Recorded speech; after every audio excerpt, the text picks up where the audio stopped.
আওয়ামী লীগ ক্ষমতায় ছিল না, বিএনপিও ক্ষমতায় আসবে না। শাসটলে গল্প করতেছে আর বলতেছে আওয়ামী লীগ আগে ক্ষমতাটা ছিল, আগামীতে বিএনপি ক্ষমতা আসতেছে। কি অহু আলা কুল্লি শাইইন কদির, এর মধ্যে আওয়ামী লীগ বিএনপির নাম আছে। তাহলে আপনি কেন বলেন আওয়ামী লীগ ক্ষমতায় ছিল, বিএনপি আসতেছে? এ কথা কেমনে বললেন? আওয়ামী লীগ যদি ক্ষমতাতে থাকতো তাহলে 24 সালের 5ই আগস্ট গেল কেন? ওরা তো 41 পর্যন্ত বান্ধা দিছিল। 5তলা বিল্ডিংয়ের উপর তলায় 1.5 লাখ টাকার খাট, 12,000 টাকার কম্বল, ওড়ে তামানে রাত 9টার সময় দিয়ে বলতেছে আমার বাড়ি আমার ঘর, আমাক নামাইকে। এই কথা বলে বেটা ঘুমাইছে। 2 কান্দের 2 ফেরেশতা বলতেছে আল্লাহ, ঘুমের আগে একটা দোয়া আছে, আল্লাহুম্মা বিইসমিকা আমুতু। এই দোয়া না পড়ে কি কয়ে ঘুমালো? এক না মানার কেউ নাই। আল্লাহ বলতেছে দেখা যাক। রাত 3টার সময় একটা ভূমিকম্প আছে। যখন কি কম্প, খালি বিল্ডিং একটু কাঁপে উঠছে। যে বেটা বলছিল আমাক নামাইকে, ওই এত ফোর্সে নামছে, কম্বলের মধ্যে লঙ্গি খোলা আছে, ওটাও পরার সময় হয়নি। ফেরেশতারা বলতেছে আল্লাহ নামাইলা নামাইলা, তাই বলে ন্যাংটা করে নামালা। আল্লাহ আওয়ামী লীগকে যেভাবে নামাই দিছে একেবারে ন্যাংটা করে নামাই দিছে। তোর কোন কথা ঠিক কিনা? অনেক খাবার আয়োজন করেছিল, খাবে, সে খাওয়াটাও পর্যন্ত আল্লাহ দেয়নি। তার মানে বোঝা গেল সমস্ত ক্ষমতার মালিককে। আওয়ামী লীগ ক্ষমতায় ছিল না, বিএনপিও ক্ষমতায় আসবে না। আল্লাহ যাকে দিবে সেই কিছুদিনের ক্ষমতা পাবে, কিন্তু ক্ষমতার মূল মালিককে আল্লাহ দেয়। আল্লাহ দেয়, আল্লাহ দেয়। কি জন্য দেয়? আল্লাযী খালাকাল মাউতা ওয়াল হায়াতা লিয়াবলুয়াকুম আইয়ুকুম আহসানু আমালান ওয়া হুয়াল আজিজুল গফুর।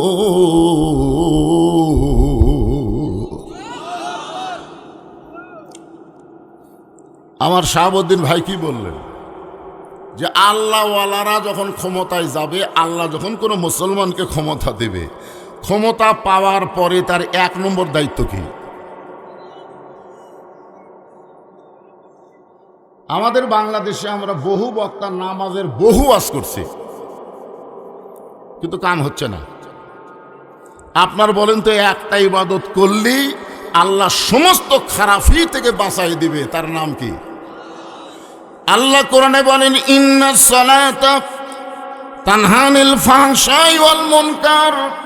এই রজব মাসে আল্লাহ তাআলা নবীকে 5 ওয়াক্ত নামাজ দিয়েছেন। জোরে বলেন কয় ওয়াক্ত? অনেকে বলে 50 ওয়াক্ত।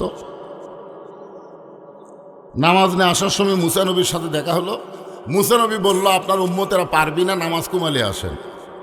তো নবী আবার গেল, আল্লাহ 5 ওয়াক্ত কমালো। এভাবে নবী 9 বার গেল। জোরে কোন কয়বার? শেষে 5 ওয়াক্ত নিয়ে নবী চলে আসলো। এ ওয়াজ বক্তা করেছে, শ্রোতারা শুনিছে।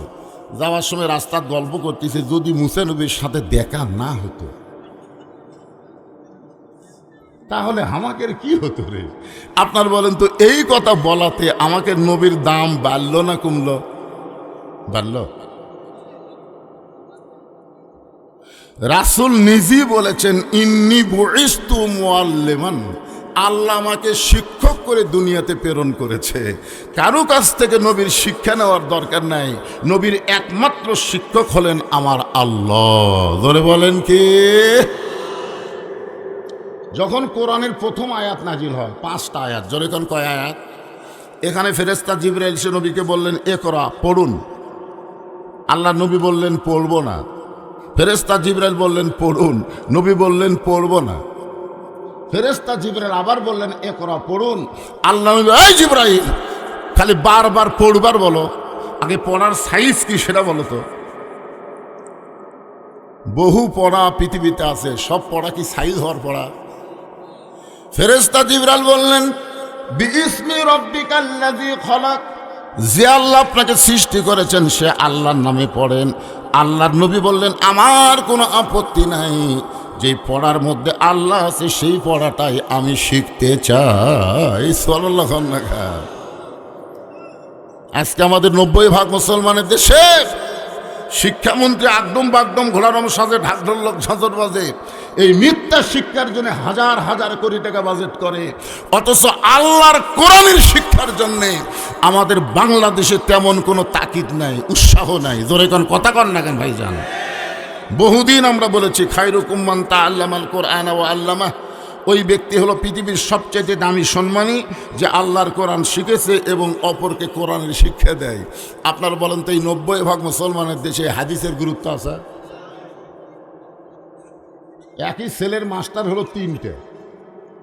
ইংরেজি মাস্টারকে মাস গেলে 2000 টাকা দেয়, বাংলা মাস্টারকে মাস গেলে 1500 টাকা দেয়, আর 3 মাস হলে হুজুর কোরআন শরীফ পড়ায়, এখন পর্যন্ত বেতন নেই। 3 মাস হলে কোরআন পড়ায়। ছেলে যখন বলতেছে বাবার কাছে, বাবা আমি নিজে নিজেই কোরআন পড়বার পারি, তখন বাপ কয় হুজুরের কথা আর মনই নাই রে।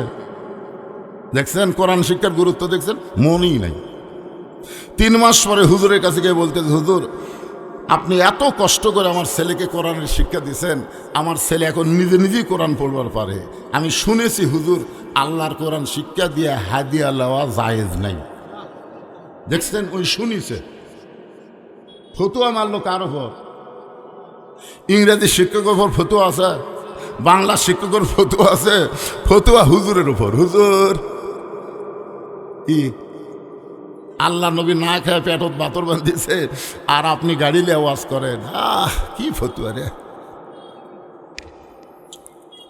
একটু মনোযোগ দিয়ে শোনেন, আমরা যখনই কোরআন থেকে রাজনীতির কথা বলবো অনেকে নাক সিটকায়, হুজুর আবার এইগুলো বলে কেন?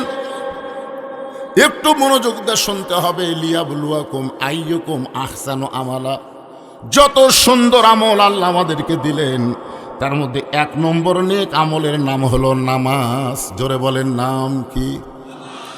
নবী 5 ওয়াক্ত নামাজ পাইলেন এই রজব মাসে। এই রজব মাসে নামাজ পাওয়ার পরে 3 বছর নবী মক্কা ছিলেন। কয় বছর? 3 বছর নবী মক্কায় ছিলেন। এক সময় নবী বললেন, আল্লাহ আপনি যত জায়গায় নামাজের কথা বলছেন প্রত্যেক জায়গায় বলেছেন আকিমুস সালাত, নামাজ কায়েম করো, নামাজ কায়েম করো, কিন্তু বর্তমানে মক্কার যে পরিবেশ, এখানে তো নামাজ কায়েম করার পরিবেশ নেই। আজানও দেওয়া যায় না, আকামতো হয় না, আমরা যে জামাতবদ্ধভাবে নামাজ পড়বো সেরকম পরিবেশও পাওয়া যাচ্ছে না। তাহলে নামাজ কায়েম কেমনে হবে? আল্লাহ বলেন, হাবিব আপনি হচ্ছেন মক্কায় একজন ইমাম, আর নেতা হলো আবু জেহেল। খুব খেয়াল করবেন, ভালো মানুষ হলো ইমাম আর জালেম হলো নেতা। নেতা কি আর ইমাম কি? আলেম। ধরে কারণ ইমাম কি আর নেতা হলো, বর্তমানে বাংলাদেশে ইমামেরা কি আর নেতাগুলো কি? যার কারণে নামাজ কায়েম হবি না। এই পরিবেশ পাল্টান লাগবে, এই পরিবেশ পাল্টান লাগবে। যিনি ইমাম হবে তিনাকেই নেতা হওয়া লাগবে। জোরে কোন কথা ঠিক কিনা? যিনি ইমামতি করতে পারবেন তিনাকেই নেতৃত্ব সমাজের দেওয়া লাগবে, তাহলেই দেখবেন নামাজ কায়েম হবে। এখন বাংলাদেশে যেই সমস্ত নেতারা নামাজ পড়াবার পারে না, এরা ভোট চাইলেও কোনো মুসলমান ভোট দিবার পারবি না।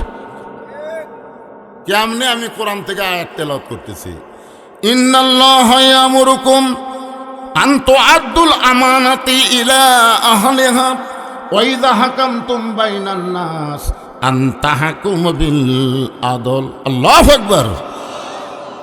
একটু মনোযোগ দিয়ে শুনবেন। যেই যুবকেরা দাঁড়িয়ে আছে আজকে এখানে, আমরা যে মাহফিল করতেছি, এই মাহফিল করার একটা লক্ষ্য আছে, আছে না নাই? এখানে একটা কি আছে? মসজিদ আছে। বারে জোরে কোন কি আছে? আচ্ছা, মসজিদের উন্নয়ন বলতে আপনারা কি বোঝেন?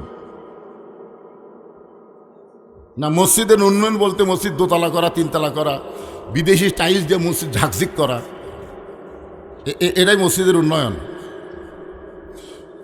মসজিদের উন্নয়ন বলতে হবে মুসল্লির সংখ্যা বাড়াতে হবে। জোরে কোন কথা ঠিক কিনা? আমাদের বাংলাদেশে আপনাদের এই সারেগান্ধি এই এলাকার মধ্যে মসজিদের সংখ্যা কি কম? অনেক মসজিদ না?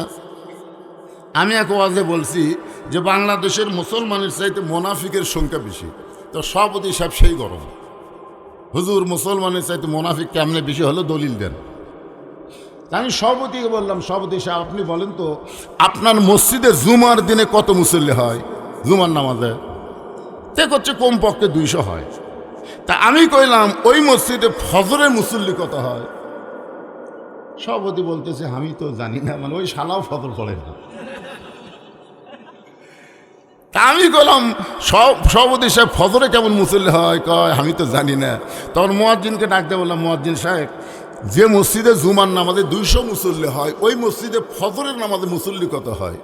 4-5 জনের বেশি হয় না। আপনারা বলেন তো কোন 2 ওয়াক্ত নামাজ জামাতে নামাজ না পড়লে মুনাফিক? ফজর আর এশা। তাহলে ফজরে যদি 5 জন হয়, জুম্মাতে হয় 200, তাহলে 200-র মধ্যে 5 মাইনাস করলে কত হয়? 195 হলো মুনাফিক। আপনার বলেন তো এই রজব চাঁদে আল্লাহর আরশে আল্লাহ নবীকে যেই নামাজ দিলেন সেই নামাজের গুরুত্ব বেশি, যা যেই নামাজ আল্লাহ দুনিয়াতে দিলেন তার গুরুত্ব বেশি? বুঝতে পারতেছেন না? আল্লাহর আরশে নিয়ে গিয়ে যেই নামাজগুলো আল্লাহ নবীকে দিলেন সেই নামাজের দাম বেশি, না যেই নামাজ দুনিয়াতে দিছে সেই নামাজের দাম বেশি? আরশেরটার দাম বেশি। এটা কর পারেন না আপনারা? আর দুনিয়াতে দিছে জুমার নামাজ, সেই জুমার নামাজের আল্লাহ আবার শর্ত করে দিয়েছেন, ইজা নুদিয়া লিস-সালাত মিন ইয়াউমিল জুমআ ফাসআউ ইলা যিকরিল্লাহ। জুমার নামাজের আজান হওয়ার সঙ্গে সঙ্গে দৌড়ে দৌড়ে মসজিদে আসা লাগবে। কার হুকুম? জোরে কান, কার হুকুম? আর আপনাকে এলাকায় জুমার নামাজের মুসল্লি কিভাবে আসে?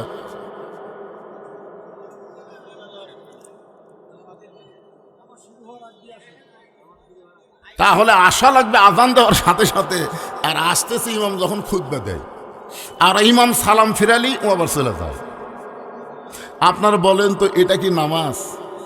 আল্লাহ বলেছেন ফাওয়াইলুল লিল মুসাল্লিন, এরা তো মুসল্লি নয়, এরা 7 দিন পর জুমার দিনে আল্লাহর সঙ্গে ঠাট্টা মশকরা করবার আসে। জোরে জন কথা ঠিক কি না? এই এই দুটোর কি হলো? না ভয় না, নামাজের যদি না আপনাকে নামাজ যদি না থাকে, শোনেন সূরা মুলকের 2টা আয়াত নিয়ে বর্তমান বিশ্বের প্রেক্ষাপট, আমাদের বাংলাদেশের সামনে 12ই নির্বাচন ফেব্রুয়ারি, এটা নিয়েই তো কথা বলা লাগবে। তো এখন আপনারাই বলেন ভাইজান, যারা নামাজ নাই তার কি নাই? লা সলাতা লা ঈমানা, যার নামাজ নাই তার ঈমানই নাই। এটা কোন নামাজ? জুমার নামাজ না 5 ওয়াক্ত নামাজ? এক জায়গায় আল্লাহর নবী বললেন, মান তারাকা সালাতু মুতাম্মিদান ফাকাত কাফারা, ইচ্ছা করে একটা ওয়াক্ত নামাজ যারা বাদ দিবে তারা আল্লাহর সঙ্গে কুফরি করলো।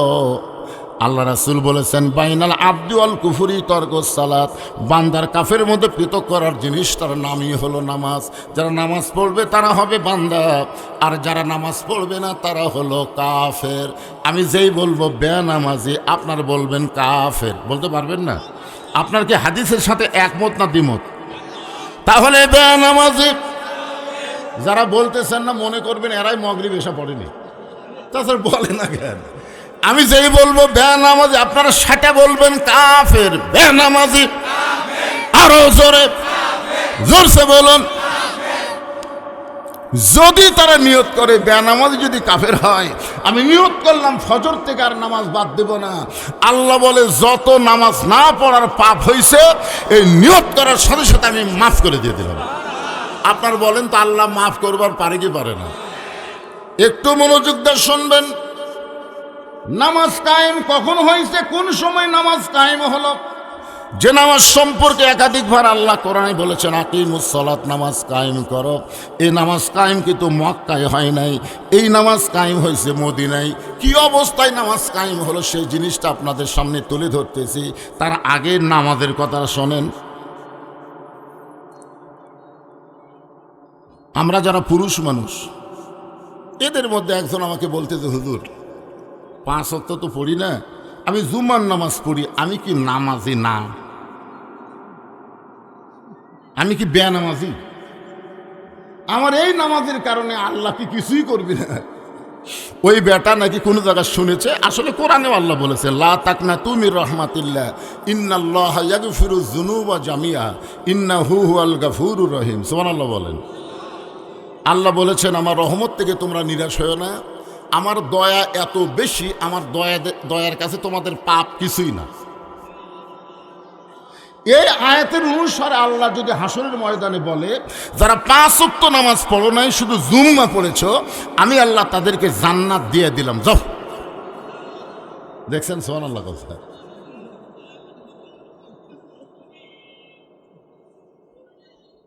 এই কথা শোনার পরে খালি জুম্মার নামাজ যারা পড়েছে 5 ওয়াক্ত পড়েনি, এরা যা খুশি হবি ভাই, খুশি হয়ে মারবে দৌড়, এক দৌড়ে জান্নাতের দরজা যায়, দেখবে বিশাল একটা তালা দেওয়া।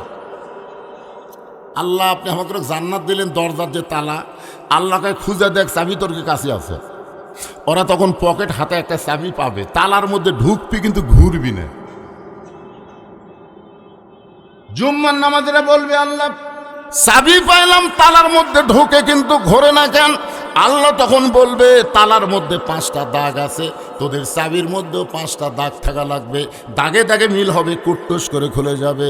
জুম্মা পার্টি বলবে আল্লাহ আমাদের চাবির মধ্যে কোনো দাগ নাই, এই 5টা দাগ কিসের দাগ?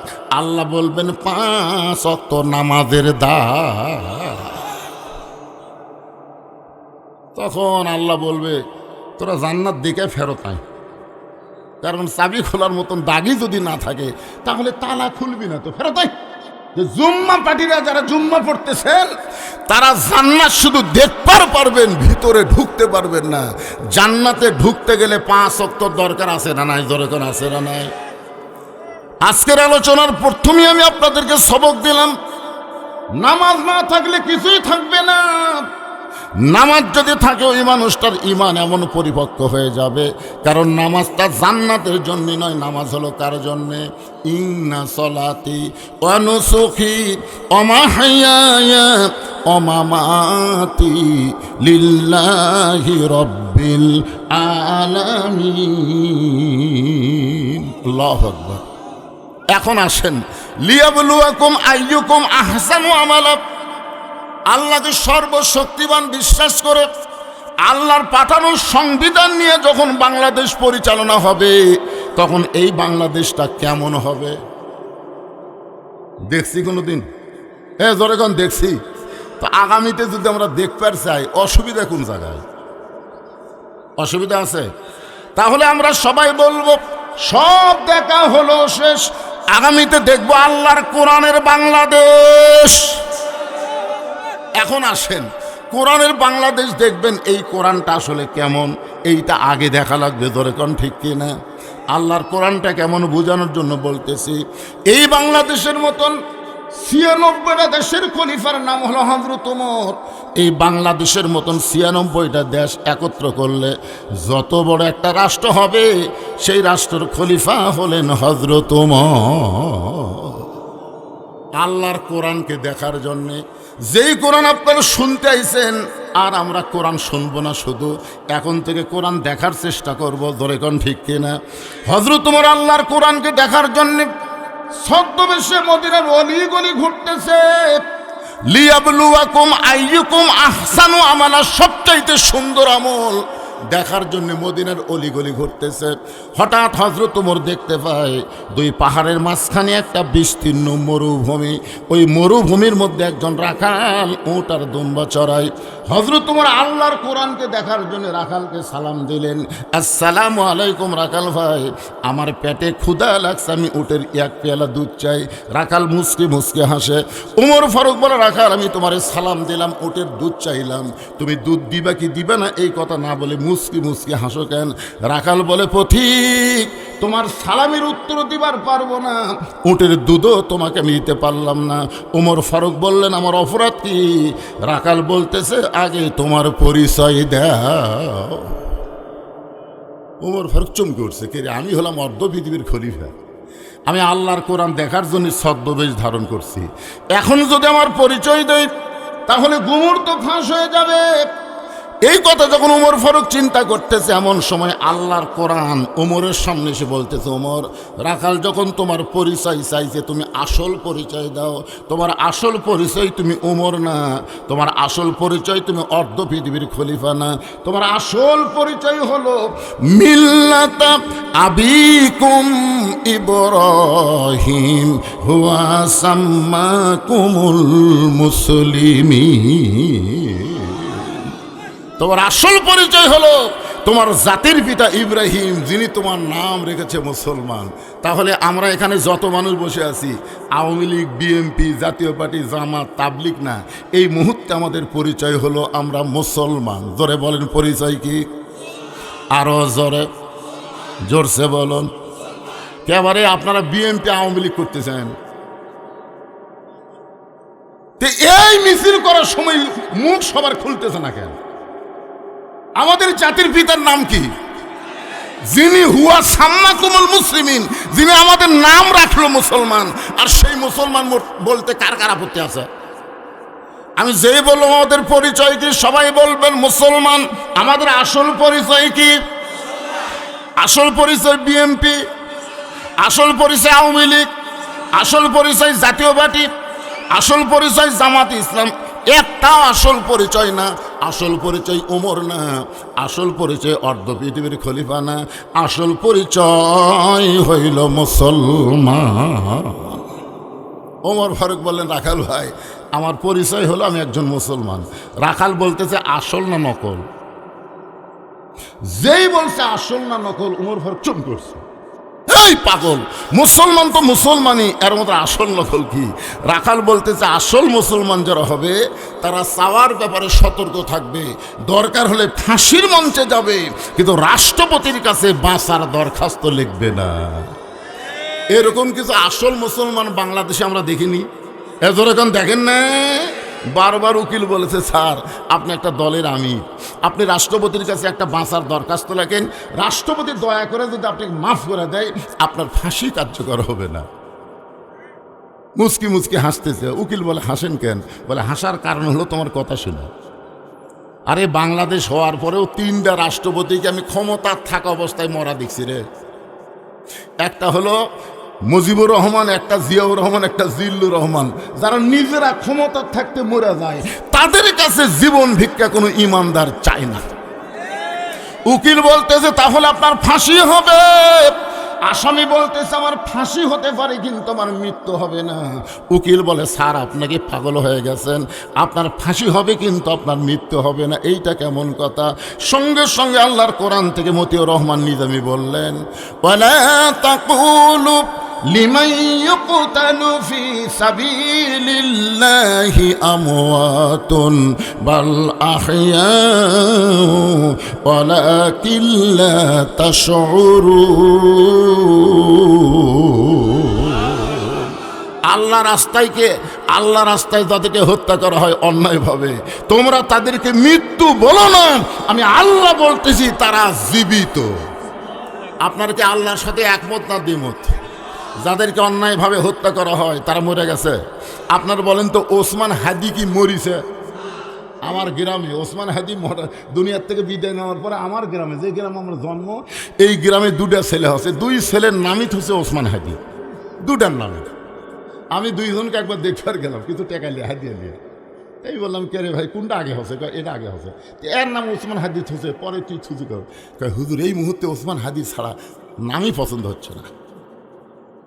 চিন্তা করছেন? আমার এক খালা তো বোনের মেয়ে হয়েছে, খালা মোবাইল করে বলে, বাবা তুমি আলেম মানুষ, অনেকদিন পর আমার একটা নাতনি হচ্ছে, একটা ভালো নাম থতো। আমি বললাম, খালা হাসিনা থন। যেই কছি হাসিনা, খালা খালি গড় গড় গড় করতেছে। খালা কি, তুই একটা আলেম না জালেম রে, তোর কাছে একটা ভালো নাম শুনবার চাইলাম, আর তুই খুনি হাসিনার নাম বলিস। দেখবেন হাসিনা বেঁচে আছে, তারপরে তো পচে গেছে। আর ওসমান হাদি বিদায় নিছে, তারপরে প্রত্যেক পাড়ায় পাড়ায় নতুন করে জন্ম নিচ্ছে। ধরে কোন কথা ঠিক কিনা? একটু রাখাল বলে, পথিক তুমি যদি আসল মুসলমান হইতা, তাহলে তুমি দুধ চাইছো কার কাছে? সঙ্গে সঙ্গে ওমরের চোখ দিয়ে দর দর করে পানি পড়তেছে। ওমর ফারুক বলে, রাখাল ভাই, চাওয়ার ব্যাপারে আমি ভুল করেছি। রাখাল বলতে যে ভুলটা যখন স্বীকার করলা, তাহলে আল্লাহ তোমাকে তওবা করার সুযোগ দিয়েছে। সুবহানাল্লাহ না কেন? আপনারা বলেন তো, ভুল স্বীকার করলে তওবা করার সুযোগ আছে না নাই? আদম আলাইহিস সালাম ভুল স্বীকার করেছে, আল্লাহ তাকে তওবা করার সুযোগ দিছে, কিন্তু শয়তান ভুল স্বীকার করেনি, যার কারণে শয়তানকে আল্লাহ তওবা করার সুযোগ দেয়নি। এতদিন যারা আওয়ামী লীগ করেছেন, এখন যদি তারা বলে যে আমরা ভুল স্বীকার করলাম হুজুর, এই দলের প্রধানমন্ত্রী থেকে মেম্বার পর্যন্ত পড়ে গেছে, এই দল তার আমরা নাই। আমার আপন বড় ভাই ওই দল করত। 5ই আগস্টের পরে দেখি আমার ভাই আমার মাদ্রাসার মসজিদের মধ্যে ঢুকছে, আমি সিসি ক্যামেরাতে দেখতে পেলাম, কে রে, বড় ভাই তো ওই দলের। আমি আস্তে করে নেমে এসে বললাম, ভাই খবর কি? তওবা পড়া। তওবা পড়া, আমি ভুল স্বীকার করলাম, ওই দলতার আমি নাই। তাহলে ভুল স্বীকার করলে তওবা করার সুযোগ আছে না নাই? জোরে কথা বলেন না কেন ভাইজান? ওমর ফারুক বললেন, রাখাল আমি তওবা পড়তেছি। রাখাল বলে, আপনি মূর্খ মানুষ, আপনি তওবা কেমনে পড়বেন? আমি তওবা পড়াই, আপনি আমার সঙ্গে তওবা পড়েন। এবার হযরত উমরকে রাখাল তওবা পড়াচ্ছে। যারা মাগরিব এশার নামাজ না পড়ে আওয়াজ শুনতেছেন, আমরা বড় অপরাধ করেছি, এই কারণে আমরা সকলেই তওবা পড়ব, অসুবিধা আছে? তাহলে আমার সঙ্গে সকলে পড়েন, আস্তাগফিরুল্লাহ আতুবু ইলাইহি লা হাওলা। এই ছেলেরা পড়ো, লা হাওলা ওয়ালা কুওয়াতা ইল্লা বিল্লাহিল আলিয়্যিল আযীম। ওমর ফারুক তওবা করার পরে বলতেছে, ও রাখাল ভাই, আল্লাহর হস্তে উটের এক পেয়ালা দুধ দাও। রাখাল মুস্কি মুস্কি হাসে। ওমর ফারুক বলে, আবার হাসো কেন? বলে, তওবা করার পরে তুমি আবার মুনাফিকি করলে। ওমর ফারুক রাস্তাতে গেলে শয়তান কয়দিন যায় না, আর সেই উমরকে রাখাল বলতেছে, তওবা করার পরে তুমি আবার মুনাফিকি করলে। রাখাল বলে, এই উমর ফারুক বলে, এই মিয়া, আমার মধ্যে মুনাফিকির কি দেখলে? রাখাল বলতে কত সিরিয়াস কেন? আল্লাহর কোরআন যদি পড়ো তাহলে দেখো, আল্লাহ বলেছেন, লিমা তাকুলু মা লা তাফআলুন। কথার সাথে যদি অন্তরের মিল না থাকে, কাজের মিল না থাকে, সে হলো মুনাফিক। তুমি সত্যি করে বলো তো, আমি কি উটের মালিক? আমি যদি উটের মালিক হইতাম, তুমি আমাকে রাখাল বলছো কেন? আর যখনই রাখাল বলেছো, তখন তোমার মন বলতেছে আমি উটের মালিক না। আর মালিক বাদ দিয়ে কেউ রাখালের কাছে আল্লাহর হস্তে চাইলে রাখাল দিবার পারবে, যার প্রমাণ বহু মাহফিলে বলেছি, আমি নিজেই তার প্রমাণ। দেশ থেকে যেই নামছি, এক লোক চকচকা 100 টাকা হাতের মধ্যে দিয়ে কয়, হুজুর দোয়া করেন। টাকা চকচকা দেখে পকেটে থেকে বললাম, বাবা কি দোয়া? বলে, হুজুর ওর বইয়ের পেটে বাচ্চা আছে তো, আল্লাহ যেন পুত্র দেয়। এই কথা শোনার পরে পকেট থেকে 200 বের করে দিলেন।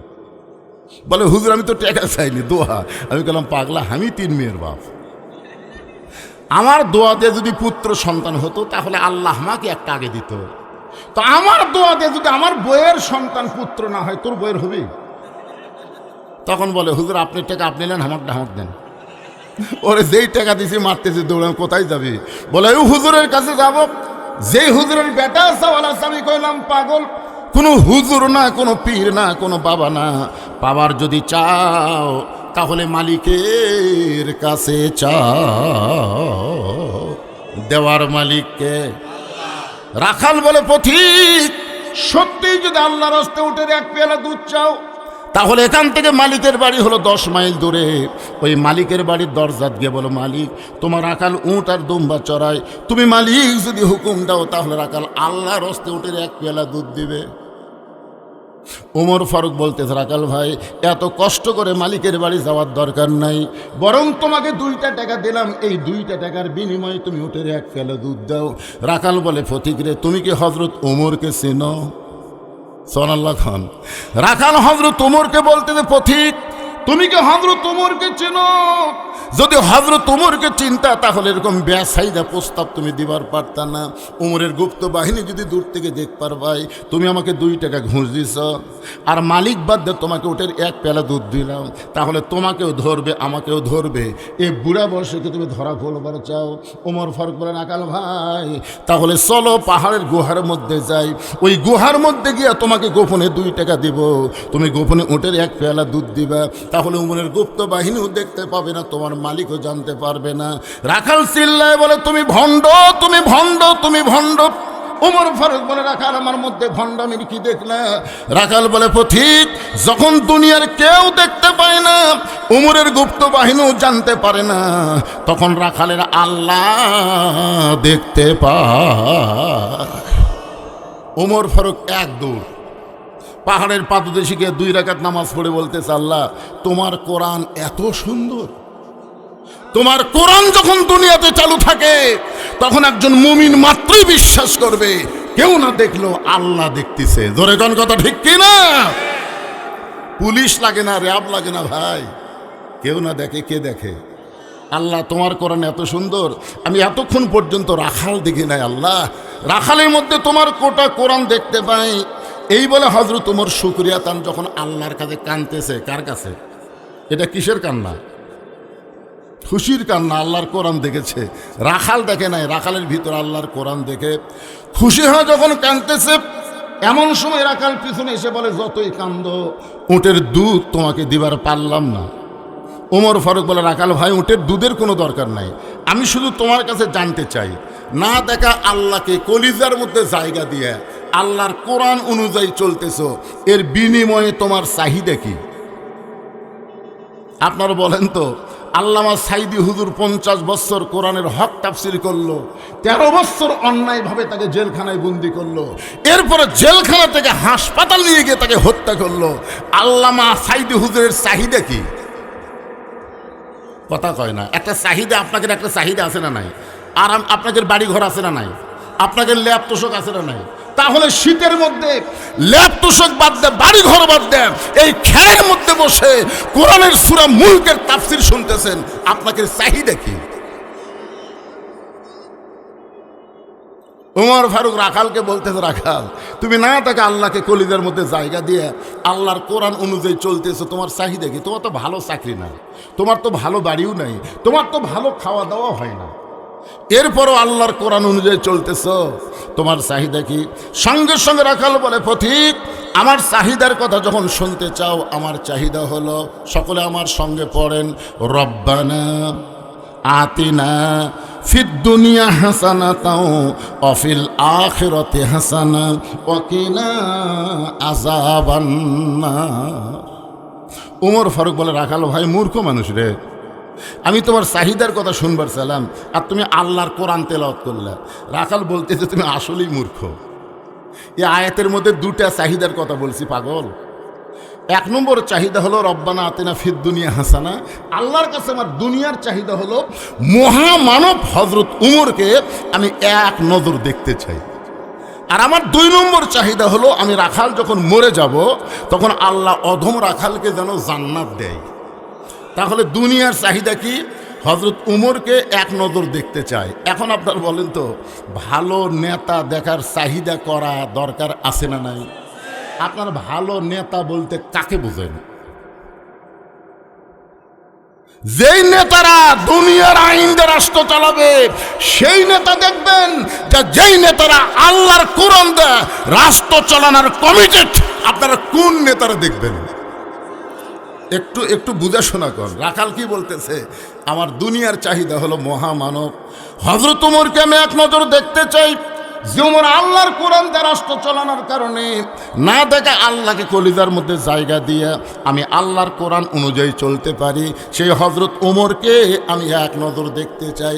আমার 2 নম্বর চাহিদা হলো, আমি রাখাল যখন মরে যাব, অধম রাখালকে আল্লাহ যেন জান্নাত দেয়। ওমর ফারুক দৌড়ে এসে রাখালের হাতটা আমার দিকে তাকান, এভাবে খপ করে ধরছে, ধরে 3 বার চুমা খাস। রাখাল কয়, পাগল নাকি? আমার ঘামা হাতে তুমি 3 বার চুমা খেলে? ওমর ফারুক বলে, রাখাল ভাই, তোমার 2 নম্বর চাহিদা আল্লাহ পুরা করছে, মরার সঙ্গে সঙ্গে আল্লাহ তোমাকে জান্নাত দিয়ে দিবে। আপনারা সুবহানাল্লাহ করেন, কিন্তু রাখাল সুবহানাল্লাহ কয় না। ওমর ফারুক বলেন, রাখাল, মরার সঙ্গে সঙ্গে আল্লাহ তোমার জান্নাত দিবে, আল্লাহ তোমার 2 নম্বর চাহিদা পুরা করছে। রাখাল সুবহানাল্লাহ কয় না। ওমর ফারুক বলে, রাখাল, মরার সাথে সাথে আল্লাহ তোমাকে জান্নাত দিবে, সুবহানাল্লাহ কও না কেন? রাখাল বলতেছে, মরার পরে জান্নাত দিবে, এই বাকি কথা তো ভালোই কও, কিন্তু জীবিত অবস্থায় হযরত উমরকে এক নজর দেখতে পাবো, এই কথা বলতে তোমার কোন জায়গাত বাজে? আপনারা মরার পরে জান্নাত পাওয়ার আশা বাদ দেন তো। যেত অবস্থায় বাংলাদেশে আল্লাহর কোরআন অনুযায়ী চলতে পারবো এই দৃশ্য আমাদের দেখার দরকার আছে না নাই? জোরে করে আছে না না? মরার পরে জান্নাত, মরেই দেখেন।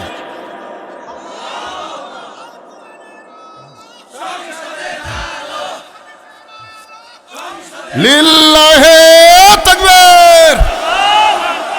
বর্তমান যেই পরিবেশ চলতেছে এই পরিবেশ এখানে মরিয়া দেখেন, মরিয়া দেখেন জান্নাত।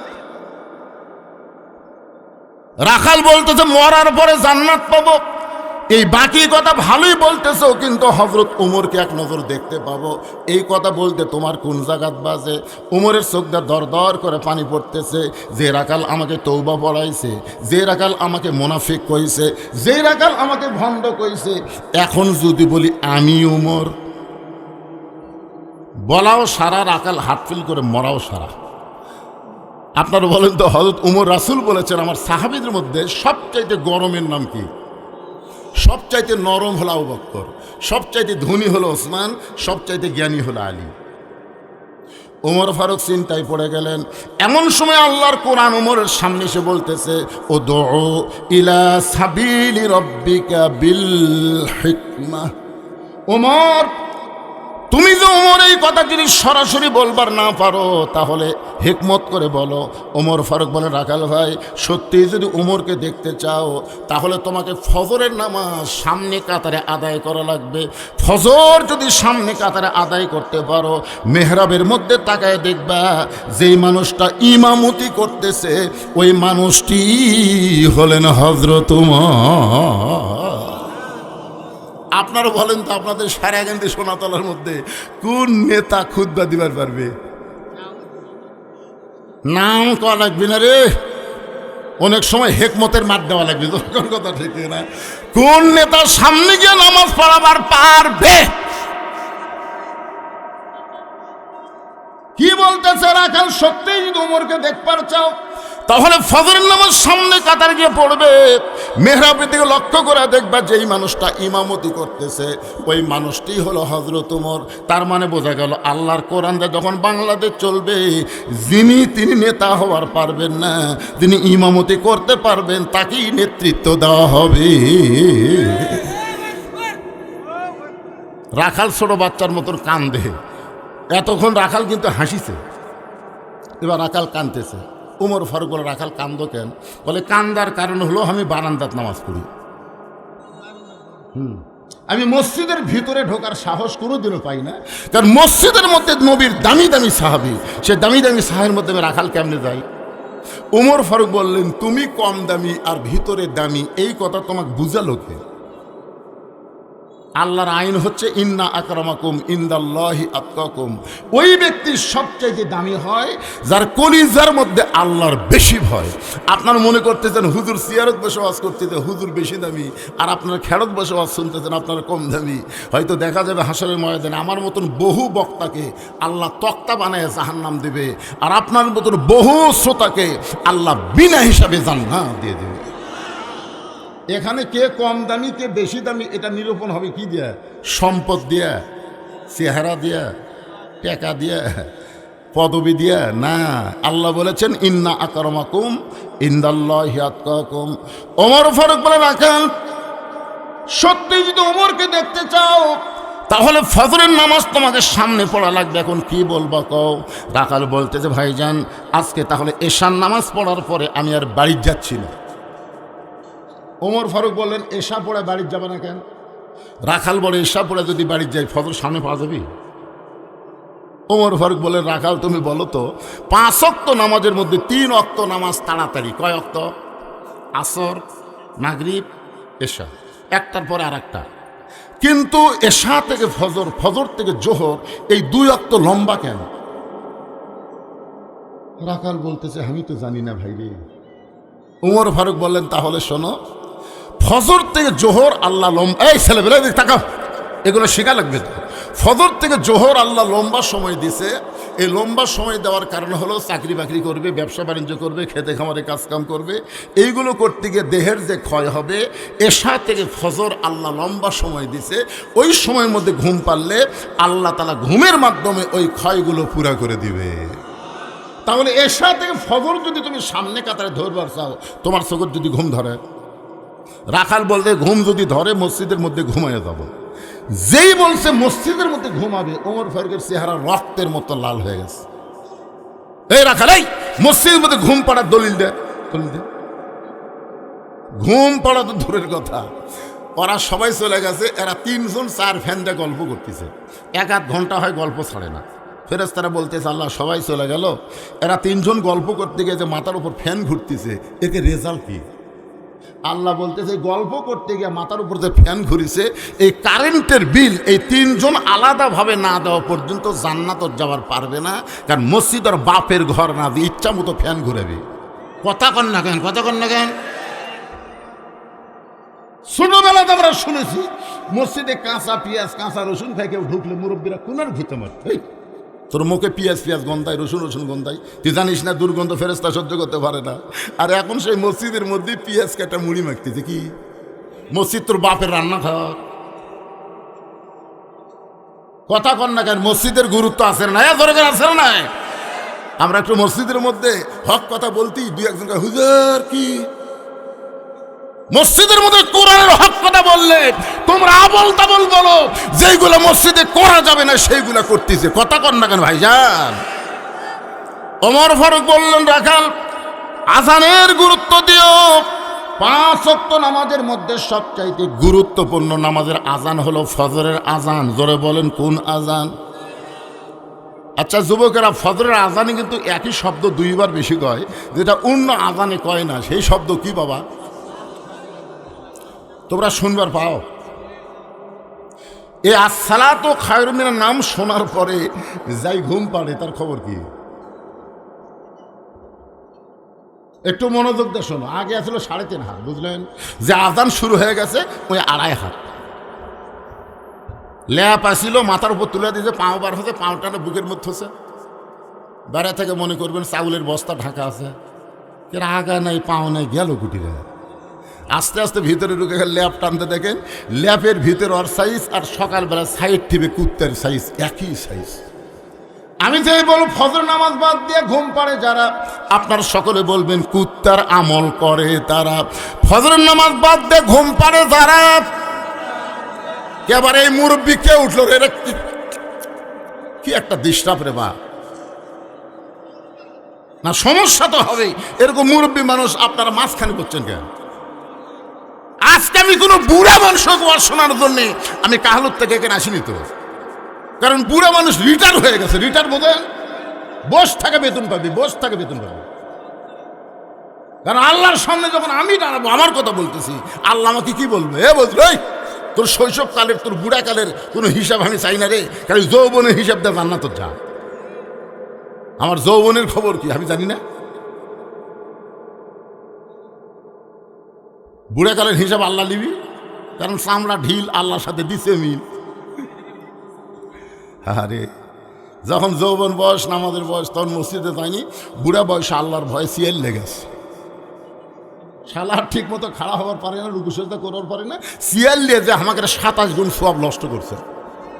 কারণ জামাতে নামাজ পড়লে কয় গুণ? কথা কন না কেন? কয় গুণ? তো জামাতে নামাজ পড়বে গেলে কাতার কি হ্যাঁকা বেঁকা হলেও চলবে? পায়ের গোড়ালির সঙ্গে গোড়ালি মিল করা লাগবে। যেই বেটা সিয়ারত বচ্চার গোড়া খুঁটি, তাহলে ওরই কারণে আমাকে গোটা কাতারের সওয়াব মিস হয়ে যাবে। আপনি যদি 27 গুণ সওয়াব চান, আজকে ওয়াদা করেন আপনার কাতারে কোনো সিয়ার থাকবে না। জোরে কোন কথা ঠিক না? আপনার কাতারে যদি 27 গুণ সওয়াব চান, সিয়ার থোয়া যাবে না। আস্তে করে সিয়ার দ্বিতীয় কাতার দেন। আমি বাঁচলে পাবেন না। দ্বিতীয় কাতার লোক যদি কয় আমরাও 27 গুণ চাই, তৃতীয় কাতার দেন। তৃতীয় কাতার লোক যদি কয় আমরাও 27 গুণ চাই, চতুর্থ কাতার দেন। চতুর্থ কাতার লোক যদি কয় আমরাও 27 গুণ চাই, একটা চেয়ারও মসজিদের মধ্যে থাকবি না, সব এতিমের মতন বারান্দাত বসে থাকবি। জোরে ঘর কথা ঠিক কথা না গান। আপনাদের মাঝখানে মুরব্বীরা যদি পেশাব ঘন ঘন লাগে, এই মুহূর্তে যে দামি ওয়াজ আসতেছে লিয়াবলুয়াকুম আইয়ুকুম আহসানু আমালা, এখন ওটা ভাষা চলবে? এক টানা কথাগুলো মনোযোগ দিয়ে শুনবেন। ওমর ফারুক বললেন, রাখাল আজানের গুরুত্ব দিও। 5 ওয়াক্ত নামাজের মধ্যে সবচাইতে গুরুত্বপূর্ণ আজান হলো ফজরের আজান। জোরে বলেন, কিসের আজান? এতদিন রাখাল নামাজ পড়েছে কোন জায়গায়? আপনারা একটু জোরে সরে বলেন কোন জায়গায়? আজকে নামাজ পড়বে কোন জায়গায়? সামনে কাতারে শুধুমাত্র হযরত ওমরকে এক নজর দেখার আশায় রাখাল বারান্দাত গিয়ে মসজিদের দরজা পর্যন্ত গিয়ে বলতেছে, ও বারান্দা, মনে কষ্ট নিস না, খালি আজকের দিন। কারণ বারান্দাত নামাজ পড়ার মজাই আলাদা, বুঝলেন? শেষে এসে আগে যাওয়া যায়। এই জন্য অনেক মুসল্লি ইচ্ছা করেও কিন্তু ভিতরে ঢোকে না। রাখাল মসজিদের মধ্যে ঢুকতেছে। আপনারা বলেন তো, আল্লাহর ঘরে ঢুকতে গেলে কোন দল হয়ে ঢুকবেন? এ জোরে বলেন, কোন দল? আওয়ামী লীগ বামপন্থী দল। আওয়ামী লীগ বামপন্থী, কিন্তু মসজিদ ঢোকার সময় ডানপন্থী। জোরে গান কোনপন্থী? বিএনপি যদি কয় আমরা মানুষের সংবিধান মানব, তাহলে বুঝবেন এরাও বামপন্থী। কিন্তু আল্লাহর ঘরে ঢুকতে গেলে কোন পাও? তার মনে বোঝা গেল আল্লাহর ঘরে ঢুকতে গেলে বামপন্থী চলবে না, ডানপন্থী হয়ে ডান পায়ে ঢোকা লাগবে। জোরে ঘন ঠিক কি না? জবান খুলে একটা দোয়া পড়া লাগে। আপনারা কি দোয়াটা জানেন? আল্লাহুম্মা আফতাহ লি আবওয়াব রহমাতিক। এই দোয়াটা পড়ে রাখাল ডান পায়ে মসজিদের মধ্যে ঢুকে যখন সামনে কাতারে যাবার চায়, প্রত্যেকটা সাহাবী নড়ে সরে রাখালকে সামনে যাওয়ার রাস্তা করে দেয়। রাখাল মাথাতে হাত দেখে, আল্লাহ রে, এই বারান্দার থেকে এতদিন কি ভাবলাম? বারান্দার থেকে মনে করছিলাম ভিতরে দামি দামি, কিন্তু আজকে ভিতরে ঢুকে দেখতেছি এরাও যা, আমিও তাই। এটা ভিতরে না ঢুকলে বোঝা যাবে না ভাইজান। এসপি সাহেব সামনে কাতারে, আর একটা মুসল্লি হলে কাতার পুরা হবে, কিন্তু একটা মুসল্লি নাই। এসপি দরজার দিকে তাকে চৌকিদার খাড়া আছে। এসপি ডাকতে চাই, চৌকিদার বলে, না স্যার, আপনি এসপি, আমি চৌকিদার।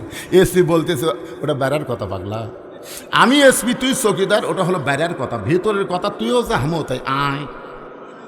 এরপরে যখন চৌকিদার সাহস পায় না, এসপি কাতার ছেড়ে দেয়, চৌকিদার হাত ধরে বলতে, ডাকি যাস না কেন, ভিতরে নিয়ে যায়, বলে দাঁড়া। যে বলছে দাঁড়া, চৌকিদার এসপির 3 হাত পিছনে দাঁড়াইছে।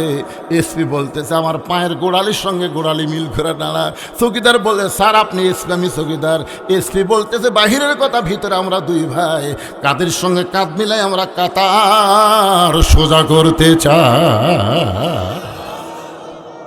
নিজের চোখে আমার দেখা 5 স্টেশন বাজারে মসজিদে, ডান পাশে আওয়ামী লীগ, বাম পাশে বিএনপি, মাঝখানে জামাত। হুজুর আসেনি, এখন আওয়ামী লীগে ঠেলা মারতেছে জামাত, আর একটু সামনে যা ভাই, কারণ তোর পাশে আমরা নামাজ পড়বো, তো একটু সামনে যা। তখন বলতেছে, ভাই আপনি যান। না ভাই, আমি দাঁড়াবার পারি ভাই রে, কিন্তু সামনে যাবার পারি না। কেরে বিএনপি বড় দল, তোর খবর কি? আমরা আকামত পর্যন্ত পারি ভাই। তখন বলতেছে, পাগলা আমি কিন্তু যুদ্ধ অপরাধী। আরে পাগলা, বাইরের কথা, ভিতরে আমরা 3 ভাই একসঙ্গে জামাত। জোরে কন কি? আরো জোরে, জোরসে বলুন। এই জামাতের সাথে ইসলাম করলে কি হয়? জামাত পর্যন্ত সবাই কয়, কিন্তু ইসলাম যোগ করবার চাই না। একটু মনোযোগ দিয়ে শুনবেন, ভিতরের শান্তি বাহিরে বোঝা যায় না। এই জন্য আল্লাহ বলেছেন, উদখুলু ফিস-সিলমি কাফা। পুরাপুরি ভাবে ল্যাপের মধ্যে ঢুকলে শীত লাগবে না, পুরাপুরি মশারের মধ্যে ঢুকলে মশা লাগবে না। পুরাপুরি যদি ইসলামের মধ্যে আমরা ঢুকতে পারি, তাহলে কোনো শয়তান আমাদের ধোঁকা দিবার পারবি? একটু জোরে বলেন। রাখাল যাইতে যাইতে সামনে কাতারে, মেহরাব বরাবর সামনে কাতারে রাখাল দাঁড়ায় ফজরের 2 রাকাত সুন্নত নামাজ আদায় করেছে। আপনারা বলেন তো, 12 রাকাত সুন্নতের মধ্যে 17 রাকাত হলো ফরজ নামাজ, 17 রাকাত কি নামাজ? আর সুন্নত হলো 12 রাকাত। জোহরের সুন্নত হলো 6 রাকাত, আগে 4 পরে 2, মাগরিবের পরে হলো 2 রাকাত, এশার পরে হলো 2 রাকাত, আর ফজরের আগে হলো 2 রাকাত। সমস্ত সুন্নতের মধ্যে ফজরের সুন্নতের দাম বেশি। রাসূল বলেছেন, আসমান জমিন বিক্রি করে দিল, ফজরের 2 রাকাত সুন্নতের সমান হবে না। রাখাল 2 রাকাত সুন্নত নামাজ পড়ে চুপটি করে বসে আছে। খালি মনের মধ্যে কখন জামাত শুরু হবি রে। আজকে জীবনের দেখা আল্লাহ পুরা করবে। রাখাল যখন সুন্দর হয়ে বসে আছেন, এমন সময় এক মুসল্লি মসজিদের মধ্যে ঢুকে দেখে জায়গা নাই। এক মুসল্লি মসজিদের মধ্যে ঢুকে দেখে জায়গা নাই। ওই মুসল্লির নাম হলো হযরত ওসমান গনি। ধরে কারণ সুবহানাল্লাহ। ওসমান গনি চিন্তা করে আমার জায়গাত কে বসে আছে রে। আসলে বলেন তো, মসজিদের মধ্যে একজনের জায়গা হলো নির্দিষ্ট, সে জায়গা হলো ইমামের জায়গা। ধরে কোন কার জায়গা? কিন্তু ওসমান গনি কেন বলতেছে আমার জায়গায় কে বসে আছে? আল্লাহ রাসূল বলেছেন আমি বরাবর যিনি পিছনে দাঁড়াবে তার নাম হলো আবু বকর। আবু বকর যখন ইমাম হবে, আবু বকর বরাবর যিনি পিছনে দাঁড়াবে তার নাম হলো ওমর। উমর যখন ইমাম হবে, উমর বরাবর যিনি পিছনে দাঁড়াবে তার নাম হলো ওসমান। ওসমান যখন ইমাম হবে, ওসমান বরাবর পিছনে দাঁড়াবে তার নাম হলো আলী। আলী যখন ইমামতি করবে, আলী বরাবর পিছনে নবী কারো নাম বলে না, সাহাবেরা বলে ইয়া রাসূলুল্লাহ। হযরত আলী যখন ইমামতি করবে, আলী বরাবর পিছনে কে দাঁড়াবে? রাসূল বললেন মা ইয়ান্তিকু আনিল হাওয়া ইন হুয়া ইল্লা ওয়াহয়ুহা। এ আলী পর্যন্তই হলো খোলাফায়ে রাশিদিন। সুবহানাল্লাহ কর না কেন? তাহলে ওমর ফারুক যখন ইমামতি করবে, ওমর বরাবর পিছনে কে দাঁড়াবে? মনে থাকে না কেন? এখনই কে দাঁড়াবে? কিন্তু আয়েশা থেকে জায়গা তখন একজন বসে আছে। ওসমান গনি কয় আমার জায়গাত কে বসে আছে রে? একটা লোক যদি বসে থাকে তাকে তুলে দেওয়া যাবে? আল্লাহ রাসূল বলেছেন আমার সমস্ত সাহাবীর মধ্যে ওসমানের শরম বেশি, নরম বেশি। ওসমান গনি এসে দেখে রাখালের পাশে একটু ফাঁকা জায়গা আছে। ওই ফাঁকা জায়গার মধ্যে তিনি 2 রাকাত সুন্নত নামাজ শেষ করে রাখালের দিকে 3 বার তাকাছে। জোরে কোন কয়বার? শরম বেশি হলে যা হয়। রাখাল একবার দেখ, দ্বিতীয়বার যেই তাকাছে রাখাল, তৃতীয়বার মিয়া বারবার আমার দিকে কি দেখিস মিয়া? আপনার বলেন তো মূর্খ মানুষের দিকে বারবার তাকালে রাগ করবি না? খালি একটা ভ্যান আলার দিকে আপনি 2 বার তাকান, দেখেন কি খেপে দেবে। মানে এখনকার অটো ভ্যান কিন্তু এরা পাইলট, জানেন আপনি? হায় হায়, ওরা এই ব্যাটারি পায় এত পা মারা লাগে না, ও রেকল টনিয়ার যায়। আমার ড্রাইভারকে বলতে ভাই সরু রাস্তা, তুই মাটি দিয়ে চাকা নামে দিস, তুই যেন মনে করিস না আমি গাড়ির ড্রাইভার।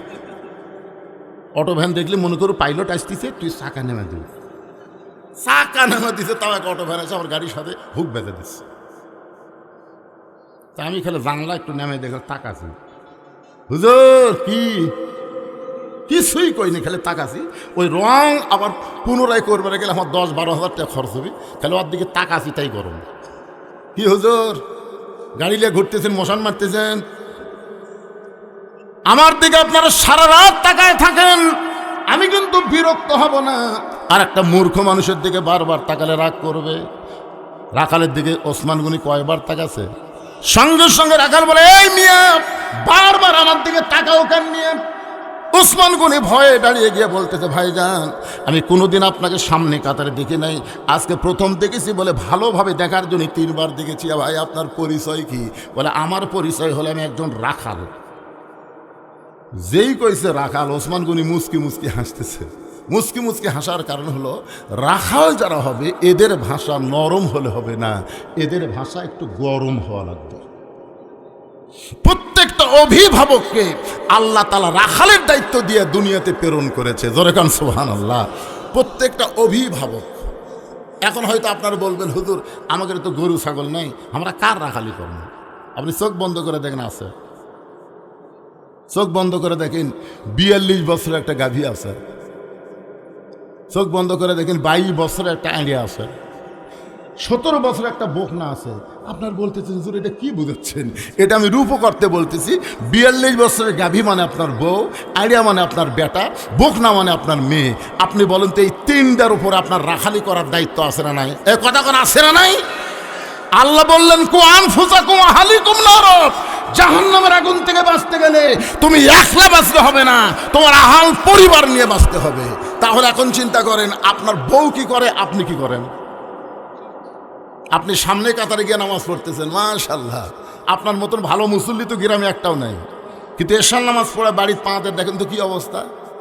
আপনার ঘরের মধ্যে থেকে হরি হরি হরি হরি লো লো লো লো, কিন্তু আমি মুসলমান সামনে কাতারে নামাজ পড়লাম আর আমার ঘরের মধ্যে পূজার বাদ্য বাজতেছে, যাই দেখেন আপনার ম্যাডাম স্টার জলসা দেখতেছে। আপনি বলেন তো আপনার রাখালি করার দরকার আছে না নাই? আপনি বইয়ের কাছে আস্তে করে বসে রিমোট কন্ট্রোল দিয়ে টিভি অফ করে দিয়ে বললেন, বিবি রে তুমি যে ভারতের চ্যানেল দেখতেছে ওই ভারত সম্পর্কে তোমার ধারণা কি? বউ বলতেছে আমি তো কিছুই জানি না। আপনি চোখের পানি নিয়ে বলবেন, শোনো এই ভারত আমাদের 400 বছরের বাবরি মসজিদ ভাঙ্গে ওই জায়গায় রাম মন্দির বানাচ্ছে। রাম মন্দির বানানোর বহু জায়গা ভারতে আছে, কিন্তু মসজিদ ভাঙ্গে ওই জায়গায় মন্দির বানাচ্ছে। এখন বলো যে ভারত আমাদের মসজিদ ভাঙ্গে মন্দির বানায়, সে ভারতের চ্যানেল দেখা যাবে? বউ বলতেছে এই কথা তোমার আগে বলেননি। আজকে শোনার পরে আমি কান ধরে তওবা করলাম, যেই ভারতের মালওয়ানের বাচ্চারা আমাদের মসজিদ ভাঙ্গা মন্দির বানায়, এই ভারতের কোনো চ্যানেল আর কোনো দিন দেখব? আজ থেকে ভারত বয়কট, আজ থেকে ভারত। আচ্ছা আপনার বউ যে মাথার চুল বেচা খায়, কথা কন না কেন? এই মরদ কথা কন না কেন? আপনার বউ যে মাথার চুল বেচা খায়, আপনার রাখালি করার দরকার আছে না নাই? দরকার আছে না নাই? আপনি সত্যি করে বলেন তো, আপনি বেঁচে থাকা অবস্থায় আপনার বউ যদি মরে যায় আপনি কয় কাপড় দিবেন? 5টা কোন জায়গাত বানবেন? 3 কাপড় পুরুষ মানুষের মতনই পরান লাগে, আর 2টা কাপড় 2 জায়গাত মেয়েদের বেশি দেওয়া লাগে। একটা হলো সিনা বাঁধ, একটা হলো মাথা বাঁধ। এখন আপনারা বলেন আপনার বউ যদি জীবিত অবস্থায় মাথার চুল বেচা খায়, মরার পর ওই মাথা বাঁধতে কোনো কাম হবে? তাহলে আপনার কি রাখালি করা লাগবে? আপনাদের এলাকার বুঝি মেয়েরা মাথার চুল বেচে না? এই নিয়ে আবার বেশি কয় 12,000। একদিন পর্যন্ত শুনলাম 10,000, নিয়ে আবার কয় 12,000।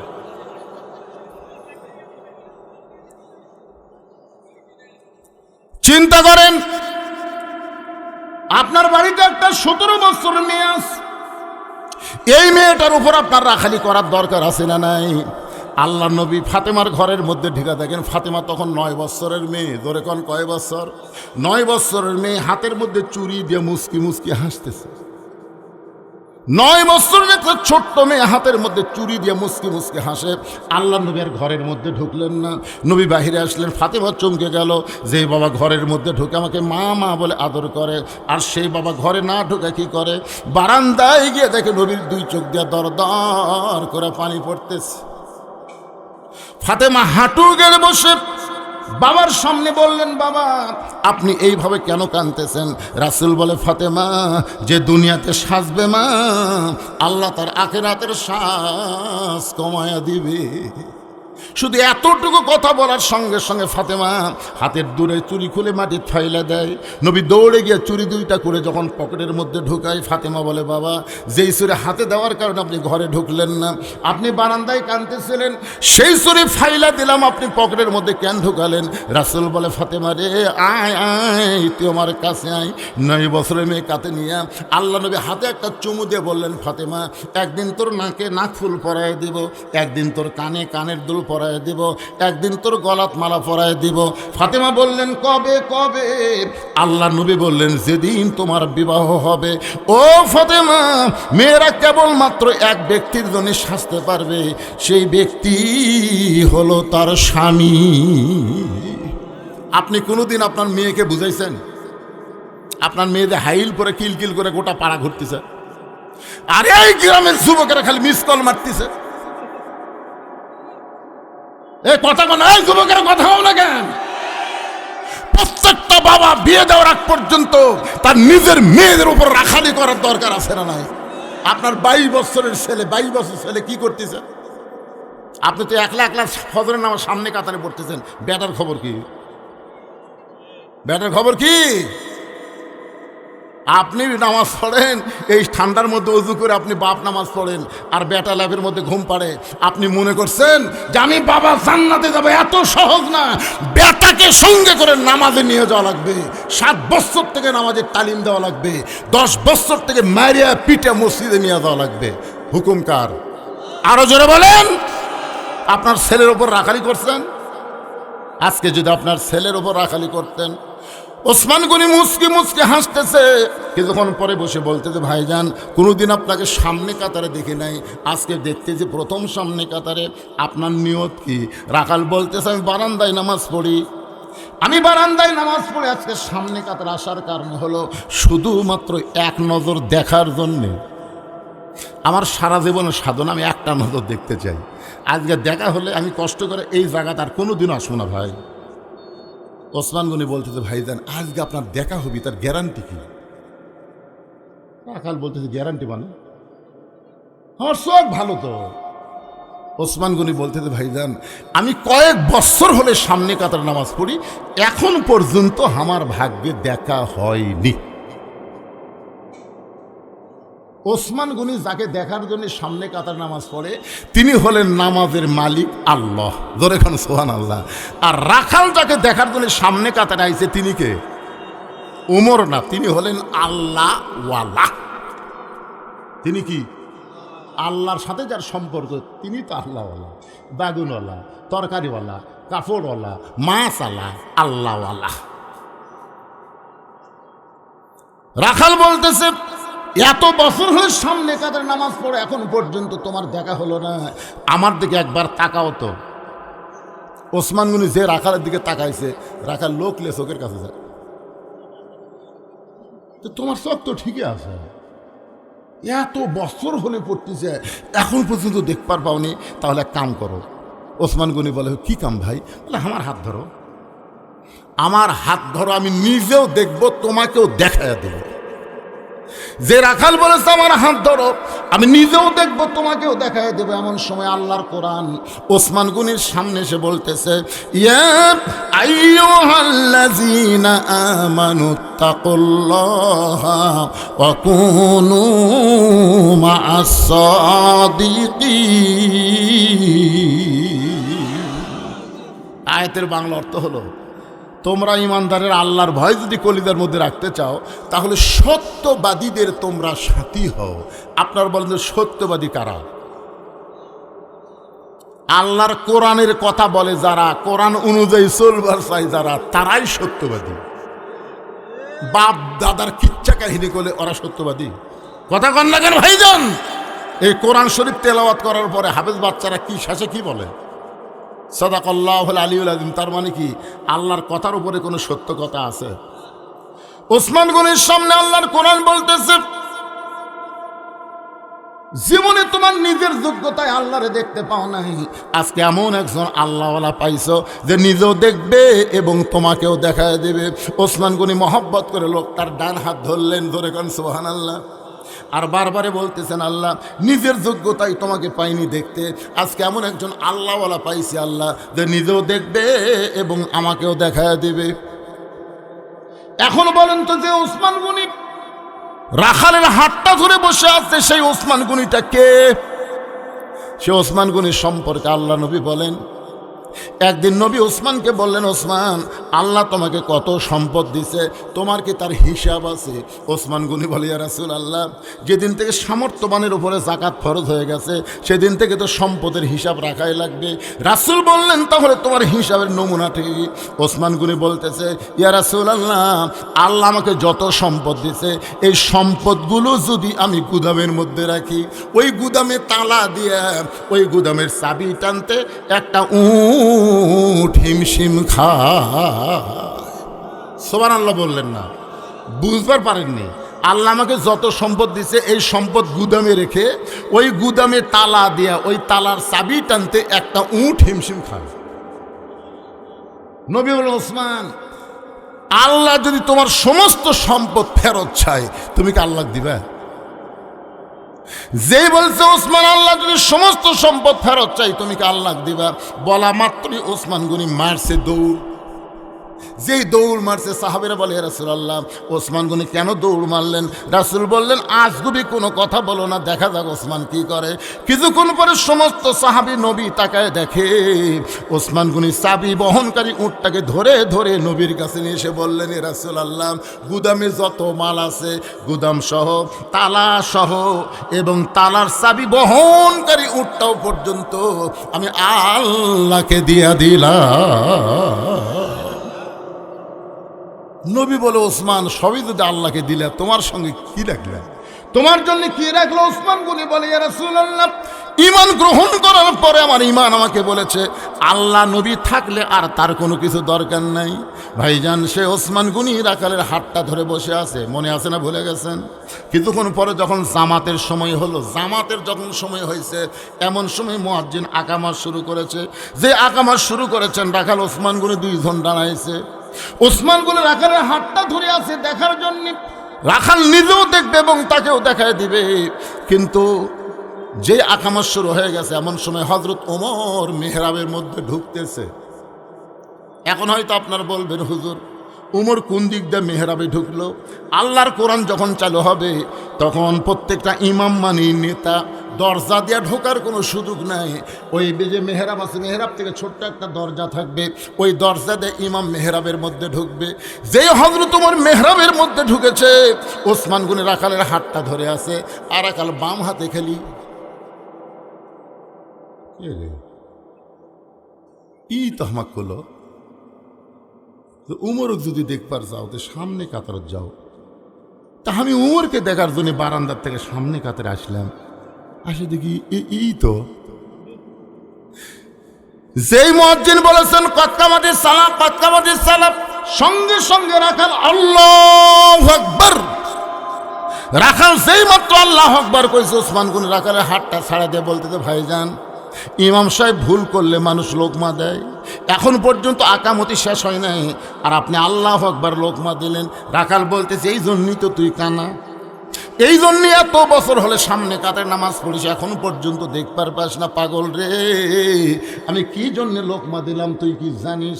বলার সঙ্গে সঙ্গে 2 নম্বর কাতারে একজন সাহাবী দৌড়ে গিয়া রাখালে হাতটা হ্যাঁচকা টান দে, বলে, পাগল তুই যারে কানা কানা বলে তিরস্কার করতেছিস, এই মহামানবকে তুই চিনিস?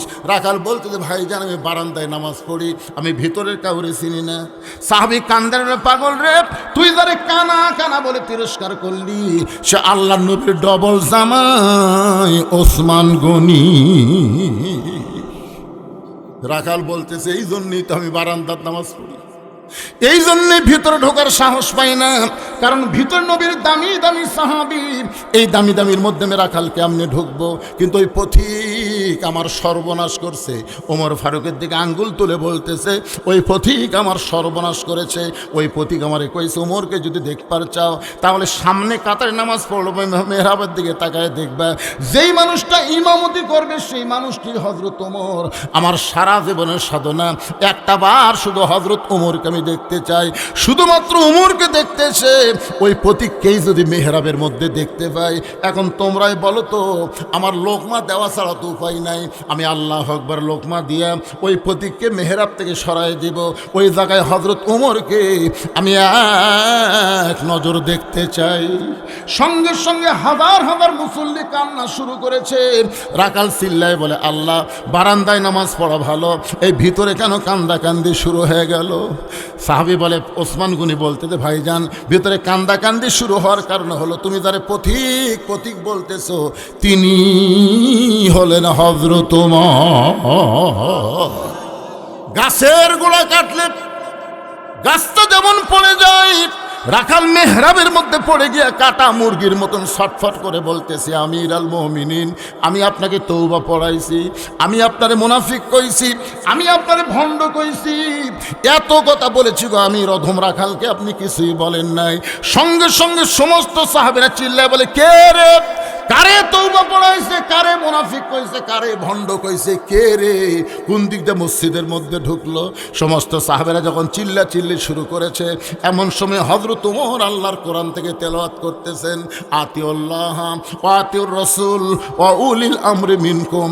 আল্লাহর আনুগত্য যদি করো, নবীকে যদি অনুসরণ করো, আমি যে তোমাদের আমির, আমাকে যদি তোমরা মানো, তাহলে আল্লাহর হস্তে সবাই একটু জবান বন্ধ করো। সবাই যখন জবান বন্ধ করেছে, ওমর ফারুক শাহাদত আঙ্গুলি তুলে বললেন, আমাকে তওবা পড়াইছে, আমারে মুনাফিক কইছে, আমারে ভণ্ড কইছে, অবশ্যই এর বিচার হবে, অবশ্যই। আর এই বিচার কোনো মানুষের আদালতে হবে না, এই বিচার হবে আল্লাহর কোরআন দিয়া। তোমরা কারা কারা কোরআনের আল্লাহর বিচার দেখতে চাও? সমস্ত সাহাবেরা বললেন, আমরা দেখবার চাই।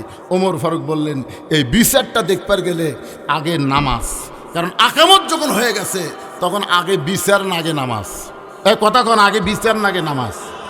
নামাজের পরে যে আমাকে তৌবা পড়াইছে, যে আমারে মুনাফিক কইছে, আমারে ভণ্ড কইছে, এর বিচার হবে আল্লাহর কোরআন দিয়া। ধরে কোন কি দিয়া? তাহলে নামাজের পরে উমর ফারুকের বিচার দেখবে সমস্ত সাহাবেরা হাত তুলেছে, আপনার কি দেখবেন? আমি 5 মিনিট পরে আল্লাহর কোরআন দিয়ে একটা বিচার আপনাকে দেখাবো। এটা হাসিনার বিচার না, বিচার কার? কারা কারা দেখবেন? আল্লাহকে একটু দুই হাত তুলে দেখেন। এ যারা ডানে আছে আপনারা হাত তোলেন, টান টান করে তোলেন তো। লিল্লাহু তাকবীর, হাত নামান। আজকে এখানে শুধু আমরা ওয়াজ শুনতে আসি নাই, আল্লাহর কোরআনকে আমরা বাস্তব দেখতে চাই। জোরে কোন কথা ঠিক কিনা? কয়েকদিন পরে ইনশাল্লাহ, ইনশাল্লাহ চেষ্টা করলে দেখা যাবে না? দেখা যাবে না? ফজরের নামাজ হযরত ওমর পড়াবেন 2 রাকাত, আমি সময় নিছি মাত্র 5 মিনিট। জোরে কোন কয় মিনিট?